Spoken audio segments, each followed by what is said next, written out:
Hello, everyone, and welcome to the final 12 holes of the 2018 Rumble presented by Discraft. Terry Miller, the disc golf guy, along with Illinois' own Dana Vicich, Westlake Park, showing a little bit of its teeth in that we have some chilly conditions and some wind out here today.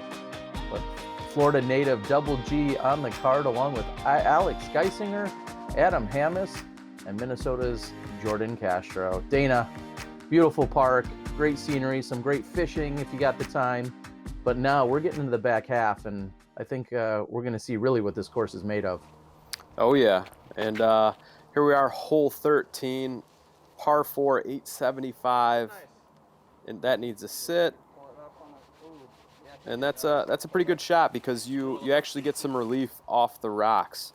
This is a tee shot where you just want to be inbounds. And this is one of those spots on the course where the wind just rips. And great shot by Geisinger right there. And as you can see, there's the the concrete wall there, and you have to, keep that in mind when you're going to be throwing this second shot. It's almost like you don't want to be too close to that wall, because then you're going to be putting the disc up higher in the air, the nose of the disc further than you want to be. Yeah, and really you don't have to worry about being too close to it on the tee shot, because that is pretty far away. These guys are throwing pretty good tee shots, getting in that flat zone. Double G's in a good spot to get aggressive here and go towards the pin, but you see the drop off on the left, it drops off on the right, and it is very easy to go out of bounds, and that is a great shot. And I like the position here. He's on the left side. So if Jordan here wants to go big hyzer, he actually turns that one over. But if he wanted to go just straight hyzer, he has that option. And like everyone else, he just needs that to sit down. That was a great shot, kind of out of position there. Speaking of out of position. Oh my God! Sit in that. And Hammes' forehand ultimately sits down in that long grass. That had a good chance of getting up and rolling. And you see everyone over on that left side. That's, what is that, hole 5's tee that kind of shares this fairway? Yep. And I take that back. Geisinger was kind of pinched up on that rock there, and this one has to sit because it runs down to that water really quick. And same with Double G. That's really difficult because you're throwing uphill. The basket's almost blind to you, and you really just have to have that pinpoint accuracy, because if you go 5 or 10 or 12 feet deep, it could roll all the way down the hill and find itself OB. Mm-hmm. Yeah, so right now they're looking for the relief that you get from the rocks, and and that's exactly it. Yeah, there was a conversation about where the rocks, when are you technically in part of the rocks, when are you not? It can be a little bit of a discussion point for sure, as Hammes still walks away with the par. Look at that wind just howling. Yeah, and a 4 feels really good here on hole 13. What we did miss as we came in on 13 is there was a heated discussion taking place back on hole 8 or 9 that kind of runs where hole 13's tee is with regards to the women's division and some players behind them. And I thought I was going to record a fight that was going to go on. It got that heated. Our pro men stepped in and we're ready to stand up for our pro women's division, though, so that was good to see. What's a disc golf tournament without a little bit of drama, huh? There's not enough fists thrown at disc golf tournaments. That's what I'd say. I mean, it'd be great for me and the camera. Oh, come on. So here we are, hole 14. We're calling it a par 4, 320 feet uphill. Now, this hole used to be a lot more difficult. There was a few trees that made you kind of have to go up the gut or way out and around. So it's gotten a lot easier. And Nico Castro actually aced it. What? Aced it, yes, with a huge Anheuser turnover. It's really difficult to the hole, let alone won it. And they are calling it a par 4. It is a little bit of a soft par 4, but with that tree or multiple trees that are no longer there. But yeah, Nico did get the ace in the tournament on this hole. Pretty crazy.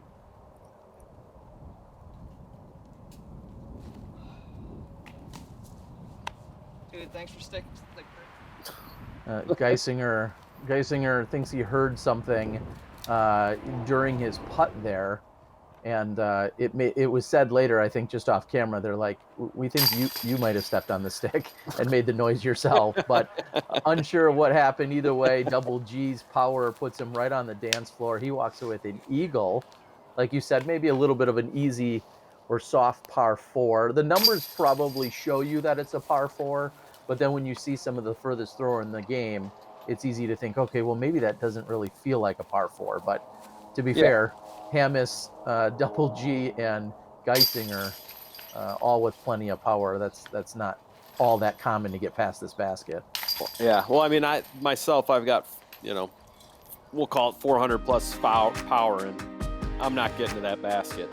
There you go. So what a battle here. Geisinger, along with Hammes, both tied up, and 800 plus feet, close to 900.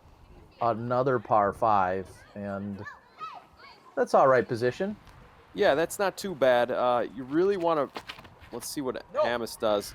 You don't want to do that. Oh. And that's a good break, but this is one where you just want to throw straight and far, but we've got the road on the left and then the road long straight ahead. And it's really a power shot followed by either getting aggressive, going for the 3, which your boy Scotty Too Hottie Bertard did years ago with the sidearm, or you're throwing a kind of a safe shot to an up shot. It's pretty good par 5, and it's where the course really starts to get difficult here. And that's good position, but short, but exactly what you want to do, because he can't push that long and find that OB road, and he can't come up short and be in the woods. So the position there by Hammes was just about perfect, and Double G's able to give this one a rip. And this is just a mid-range. Wow. That champion rock, and wow. I mean, you're talking 450 maybe? At least 400? Maybe 4.25?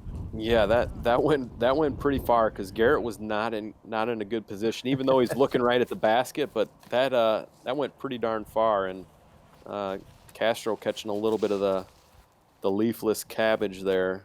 That's gonna hurt his chances at a birdie. Well, and that was actually for eagle there by Hammes, so he's putting himself right next to the pin, and you just don't want to give away strokes at that point by Castro there. I like the play there, just a simple, hey, I'm going to lay this one up right next to the pin and just walk away. Yep. The screen's it's got a little bit of a runaway pitch down to the woods. Garrett with the downhill putt. That was a solid putt. It's got some trees short left blocking it, so it is tough to access the basket here, and Garrett played that nicely. Yeah. Well, anytime you can walk away with an eagle, of course, there should be a smile on your face. Heck, he could have bogeyed it, and he'd probably have a smile on his face. Yep, gotta love that Double G demeanor.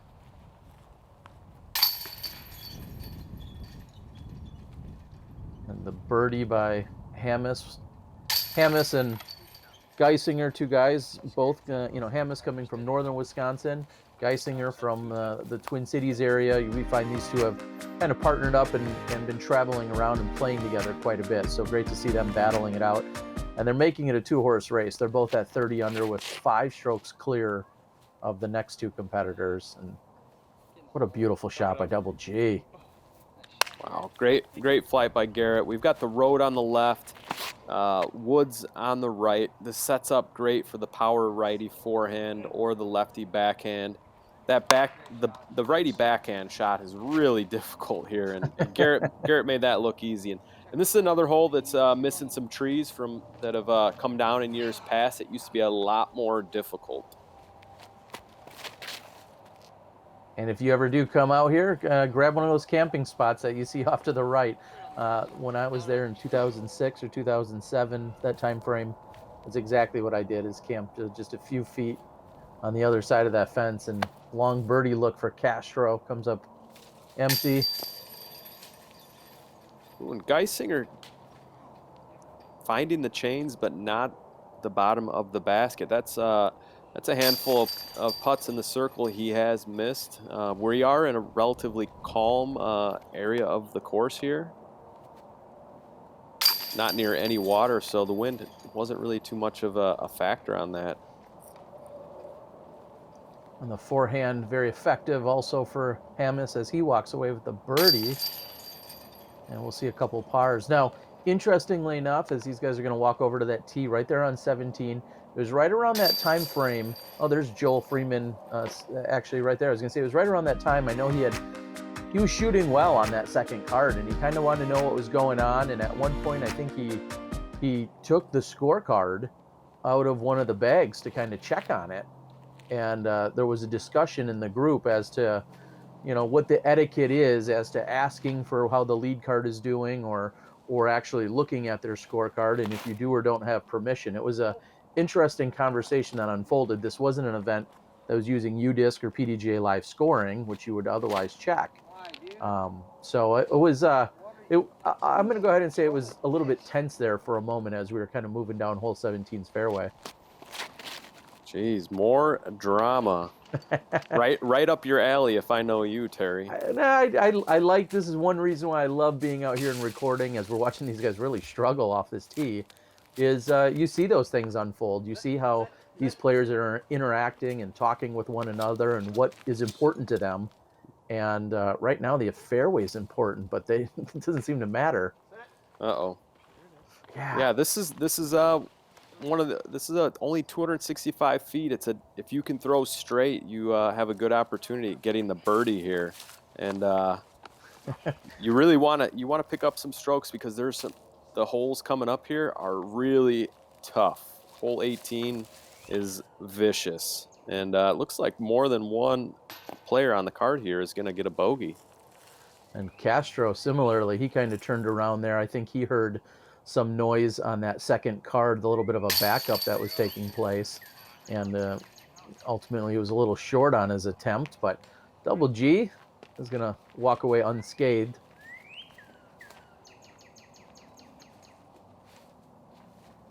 This is really, I feel like this is one of the must-get twos out here. I mean, like you said, throw it straight and you only have to throw it probably 230, 240. Let the ground do the rest of the work as it could skip to the basket. Yeah. Easier said than done, though. But it looks easy while we're sitting here, Dana. Oh, yeah. So Hamas now sits at 31 under par. Another really difficult hole here, Dana. Yeah, this one, 780 feet, par 5.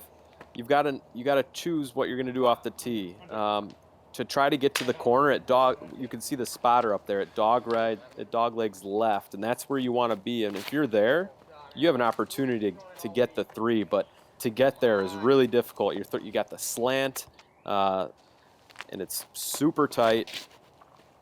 And really, if you want to get there, you've got to throw a high-speed driver, and that's dangerous down a tight alleyway like this. So if you're on the fairway, you're doing good here. And if you're not, that's when you can start taking those 6s, 7s, and 8s.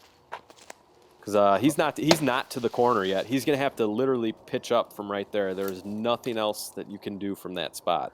Yeah, that corner position, even a little short there by Double G, you need to make that bend, as you're saying. And there's the pitch up you were talking about. That's exactly what you have to do. Yep. On top of it, this is a tough par 5 as we see another pitch up to the corner. You're probably waiting at the tee, which is exactly what these guys did. So you have a very challenging, demanding tee shot, and you were just, cooled down for the last 15 minutes waiting to get there and play it. So it all factors in as Double G with a rare forehand. Yep, and you'll see those pitch ups those guys had to throw. They don't have the easiest shot to the green. It's pretty tight, and the water's coming up the air is coming up the wind is coming up that chute from the lake. So this is a tough upshot right here. Yeah, you saw Geisinger miss his mark. You saw Hamas there a little wide because, like you're saying, I mean, this is still 250, 275 straight down the middle, and everything off to the left and right is punishing, and they keep finding it. That looks pretty good right there from Double G. There it is.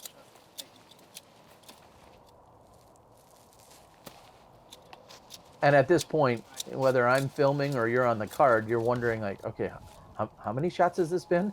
Like, what are we at? How many are they all throwing? Oh yeah, I've had to count my fingers on this hole more than once.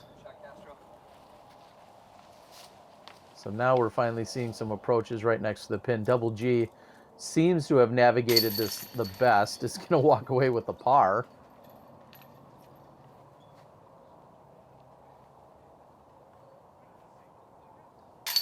And about 2/3 of the way through the round as Hamis walks away with the par as well. We've got just 6 holes left to play, none of which are particularly easy. Oh no. Luckily for our card here, they're all right-hand backhand throwers for hole 19. So that 3-stroke advantage now, that's what Hamis started the round with. A little bit of a gallery has formed, and out and over the water. You gotta love this shot, Dana. Oh yeah, if you hang it out right, you're in the water. You hang it left, you're in the woods. And if you go out of bounds off the tee, you're going to the drop zone, and it's not the easiest drop zone. It's not just a little pitch up. You've got to make a good shot. That needs and that's going to be a little bit of a death putt for Hamis, but he's safe. He's in bounds, probably taking no worse than a 4, possibly a 2. And Castro trying to use the backstop of the woods there. That could be a pitch out, or maybe he's got a little line to get to the bucket. Now you really have to trust your disc. Most of these guys throwing something really overstable, making sure that they do not make the one mistake of finding themselves in the water. And no, stop. And Jordan gets an unfortunate rollout.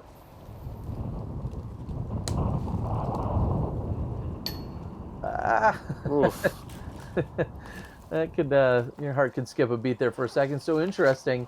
He's down 3 strokes, and Geisinger there laid that one up, and Hamis, that's for sure the right play from him. Somewhat surprising Geisinger laid that up though with only 6 holes to play here.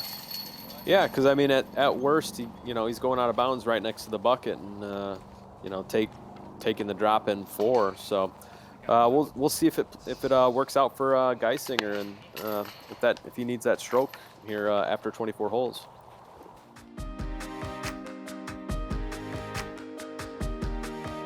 Double G with that, able to the last few holes is kind of pulled away from Castro, right up the middle, very tight fairway, playing uphill. This is probably my least favorite hole to play, and that's exclusively because it's so challenging. Yeah, this is extremely uphill and extremely tight the whole way from tee pad to basket. And we've seen pretty good shots so far, and as long as you're on the edge and can cover some ground on that second shot, you should be able to get a par, which isn't all that bad. And that needs to get some late flip. It doesn't get the late flip, but it gets a good kick off the shul. Great shot, Jordan. Yeah, it's hard to do. As you said, uphill the whole way, and like a few other holes, just so punishing if you are not in that fairway. Hamis right on the edge, and seems to have a good... I mean, he was really in a great position with his forehand skills, and it looks like he kind of squandered it a little bit. Yeah. Double G stuck. He has to do the standstill, but still gets off a really good shot.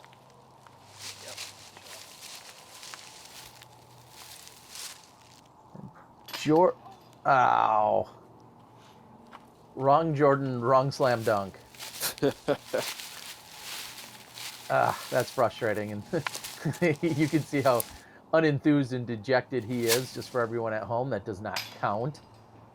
Contrary to some belief, I've heard people say somehow you get bonus points or extra negatives for that, but no, that is not what the intention is. So he's going to take the stroke and...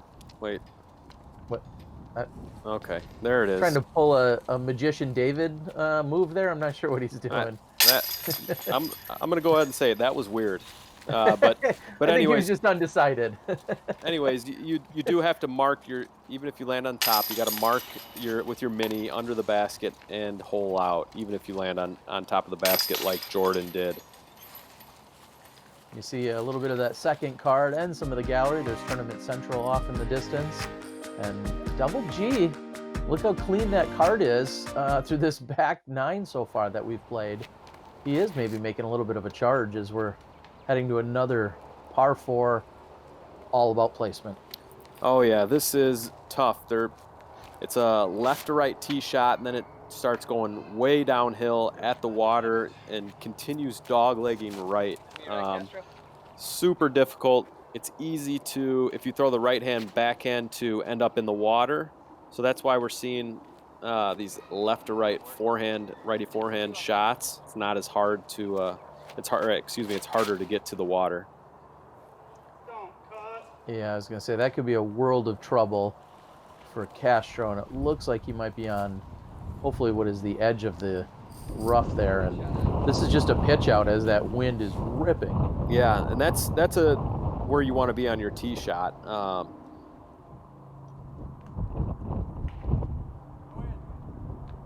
And that was a great shot. That was a great forehand by Double G. Getting the nose up, kind of playing the overstability there and the wind that might be pushing back toward the players. So I really liked his play there.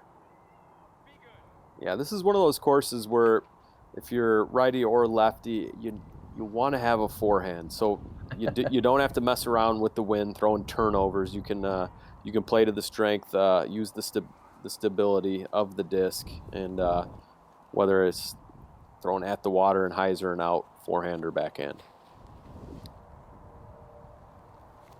And speaking to exactly that, here's Jordan, who I think would normally, think, oh, that's a backhand all day, as that's a little bit of his stronger suit, but just wanted to play the wind correctly. And you saw him with the forehand. And Double G's putt, which I mentioned at the beginning of the round, gets that up in the air, and if it lofts away on you, it might bring back a tester. Yeah, and it looks like he's got a good 25 to go back at the water. So if he wants to keep that clean back half, he's going to have to jam a good one here. Ooh, a little dancing, trying to maintain that balance, and Double G maintaining as he walks away with the par.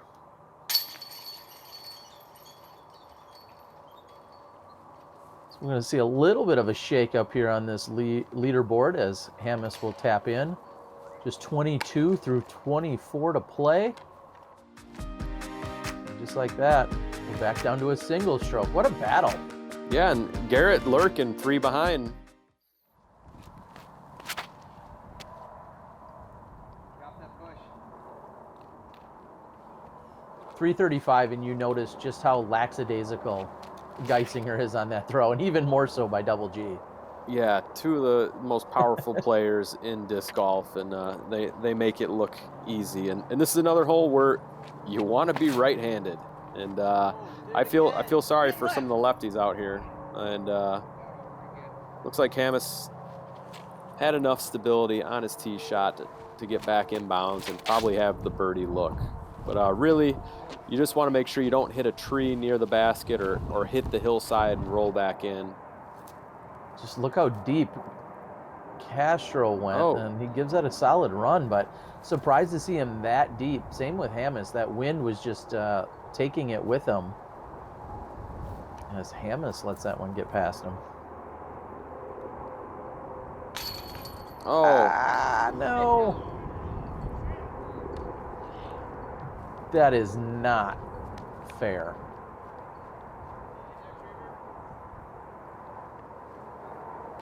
Double G. Oh. Pro move, reaching in with his left hand because he's about to putt with his right hand, so I'll give him that much, but that just doesn't even seem right. That was in the basket. No, and then just trickles out and hopefully makes this one. And it looks like it's a 2-horse race here. Double G shooting himself out of it here on the putting green here on hole 22. That's just so heartbreaking to see. having such a good, clean round thus far on the back, and then one come in and out.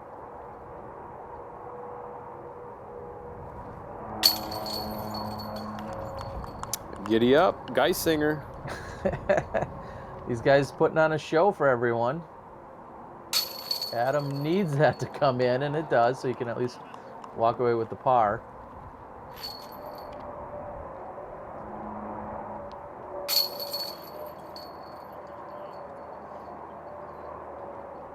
Jordan also with the par, and Double G still has a little step in him, but obviously he should be frustrated. That was a series of unfortunate events. So we got a tie ball game with 2 holes to play here. Geisinger on the box.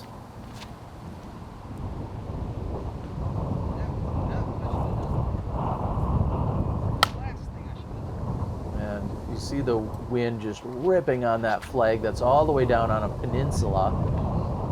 This is about, as close to the water as you can get. This is, put it in a little bit of perspective, hole 1, if you throw an errant shot that hyzers out, you could almost find yourself over by the basket of 1. And instead, we're much further down the hill is where we're going to. Yep, and I think Castro was heading in that direction, and that's a tough shot thrown right at the water with the wind whipping. There's not really an easy upshot on this hole with the slope, with the water, and then, of course, the wind. It's only 560 feet, but this is definitely playing very difficult today. And if you want to win a tournament in the wind, that is a good way to set yourself up for it. The question is, will it be enough? Wow, what a shot there a moment ago by Hammes. Also a solid shot there by Double G. And that needs to catch the wind and sweep. Yeah, see the right to left wind? It looked like he played that perfect, but it was just too flat. He didn't let even if that was a dangerous upshot. And that was a great putt. It was a dangerous putt too, but it somehow carried enough loft, and maybe Double G getting a little bit of a reprieve after that previous bad luck. And with Hammes under the basket, Geisinger needs this one. Really good run though.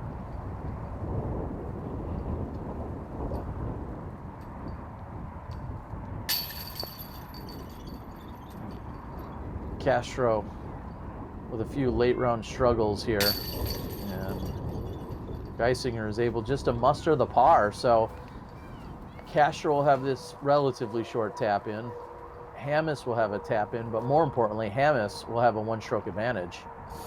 Yeah, and we're heading to the final hole, hole 24. It is a par 4, so got to make a couple good shots here if you want a birdie, and we'll see if young Hammes can hang on. Young Hammes definitely sounds like a rap name too.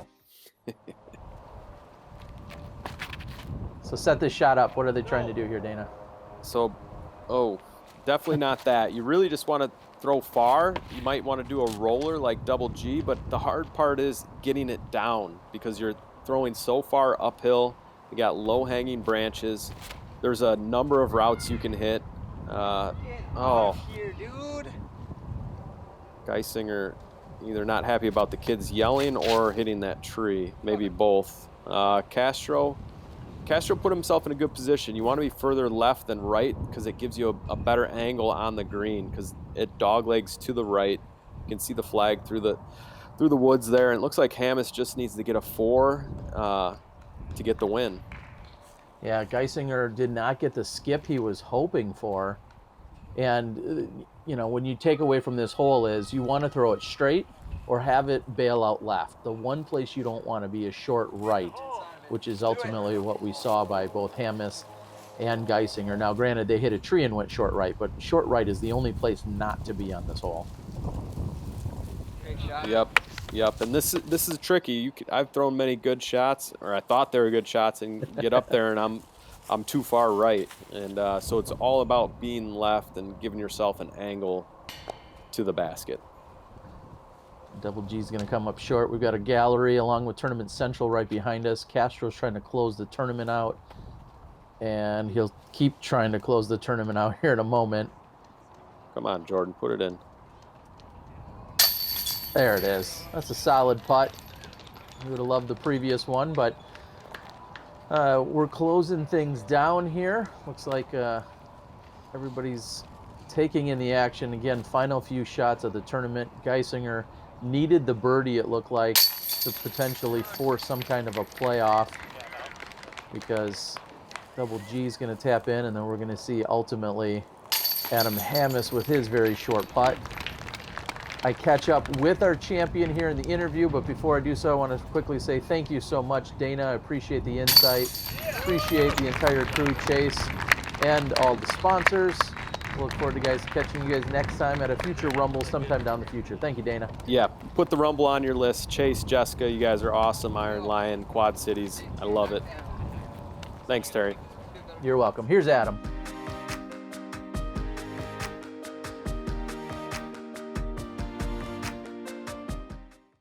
I'm the Disc Golf Guy, and this is my video blog.